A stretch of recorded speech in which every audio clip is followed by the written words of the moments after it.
సిద్దిపేటలో మాజీ మంత్రి హరీష్ రావు మాట్లాడుతున్నారు. లైవ్ ద్వారా చూద్దాం. విద్య లేనిదే విముక్తి లేదు అనేటువంటి విషయాన్ని అంబేద్కర్ గారు ఆయన నమ్మినటువంటి సిద్ధాంతం. అంబేద్కర్ గారు అమెరికాలోని కొలంబియా యూనివర్సిటీలో చదువుకున్నారు, యూకేలో లండన్లో చదువుకున్నారు. కానీ చదువుకున్న చదువు తన కోసం కాదు, ఈ దేశ ప్రజల కోసం, చీకట్లో ఉన్నటువంటి ప్రజల్ని వెలుగులోకి తేవడం కోసం తన చదువును మొత్తం కూడా త్యాగం చేసినటువంటి గొప్ప మహనీయులు అంబేద్కర్ గారు.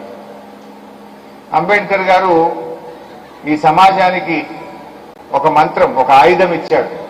ఏంటది? చదవండి, బోధించండి, సమీకరించండి, పోరాడండి. చదవండి, బోధించండి, సమీకరించండి, పోరాడండి.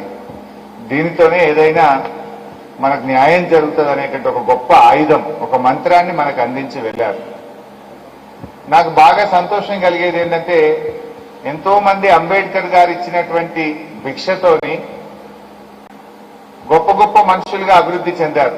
డాక్టర్లుగా, ఇంజనీర్లుగా, టీచర్లుగా, లెక్చరర్లుగా, ప్రొఫెసర్లుగా, ఎమ్మెల్యేలుగా, ఎంపీలుగా ఎన్నో అవకాశాలు పొందారు. ఆ అవకాశాలు ఇచ్చింది ఎవరు? డాక్టర్ బాబాసాహెబ్ అంబేద్కర్ గారు ఇచ్చారు. అమెరికా లాంటి దేశంలో కూడా మహిళలకు చాలా సంవత్సరాల పాటు ఓటు హక్కు ఉండేది కాదు. అమెరికా దేశంలో మహిళలకు ఓటు హక్కు ఉండేది కాదు చాలా సంవత్సరాల వరకు.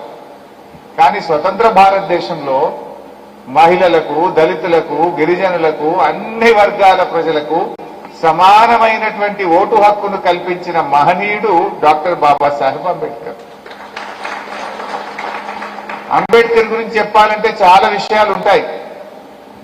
నిజంగా ఇవాళ తెలంగాణ రాష్ట్రం ఏర్పడ్డదంటే ఆనాటి అంబేద్కర్ గారి ముందు చూపుతో ఏర్పడ్డది.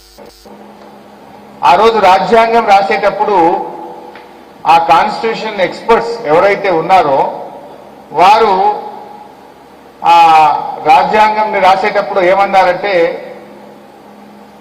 అందరూ ఒప్పుకోవాలి, శాసనసభలో మెజారిటీ వర్గం ఒప్పుకుంటేనే ఆ రాష్ట్ర విభజన జరగాలి అని రాజ్యాంగం రాసేటువంటి నిపుణులందరూ ఒక అభిప్రాయానికి వచ్చారు.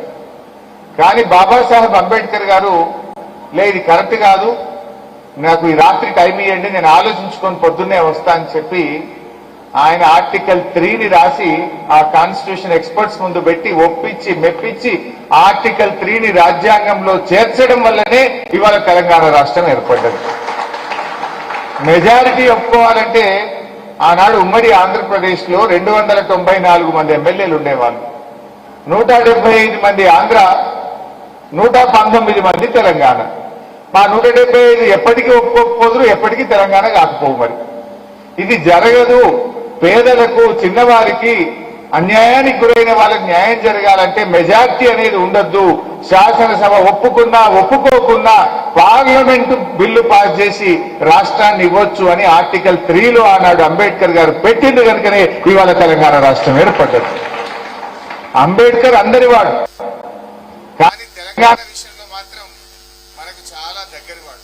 ఎందుకంటే తెలంగాణ ఏర్పడ్డదంటే వారి దయతో, వారి ముందు చూపుతో ఇవాళ తెలంగాణ రాష్ట్రం ఏర్పడ్డదని మనం గొప్పగా చెప్పుకోవాల్సిన అవసరం ఉంది. సో ఈ ఎడ్యుకేషన్ సొసైటీ ఏదైతే ఆయన ఆలోచన ఉందో, విద్య లేనిది మనకు లాభం లేదు, విద్య లేనే మనకు విముక్తి కలిగిస్తుందని నమ్మారో ఆ విద్యను మీలో అందించడానికి, ఆ చదువుకున్న పిల్లల్ని ప్రోత్సహిస్తే ఇంకొకరు కూడా ఏమనిపిస్తుంది, వచ్చే సంవత్సరం నాకు కూడా అవార్డు కావాలి, నేను కూడా గోల్డ్ మెడల్ తెచ్చుకోవాలి, నేను కూడా ఇక్కడ స్కాలర్షిప్ తెచ్చుకోవాలి అనేటువంటి ఒక పోటీ తత్వం పిల్లల్లో పెరగాలి. పిల్లలు బాగా చదువుకోవాలనే ఉద్దేశంతోనే ఈ సొసైటీ ఏర్పడ్డది. ఒక మంచి ఉద్దేశంతో ఈ కార్యక్రమం జరుగుతుంది కనుక ఇంత నిజాయితీగా మా నారాయణ సార్, మా మాంకాల్ సార్, మా సభ్యులందరూ కూడా కృషి చేస్తున్నారు కనుక దీనికి ఎంతో కొంత తోడ్పాటు అందించడం, దీనికి అండగా నిలవడం నా బాధ్యతగా నేను భావిస్తా ఉన్నాను తప్ప వేరే ఉద్దేశం కాదు. ఇది మంచి కార్యక్రమం. నిజానికి చాలా విషయాలు ఉన్నాయి. బెస్ట్ అవైలబుల్ స్కూల్ అనేది ఉండేది, ఇంతకుముందు గతంలో ఉన్న కాంగ్రెస్ ప్రభుత్వమే పెట్టింది. అప్పుడు ఈ బెస్ట్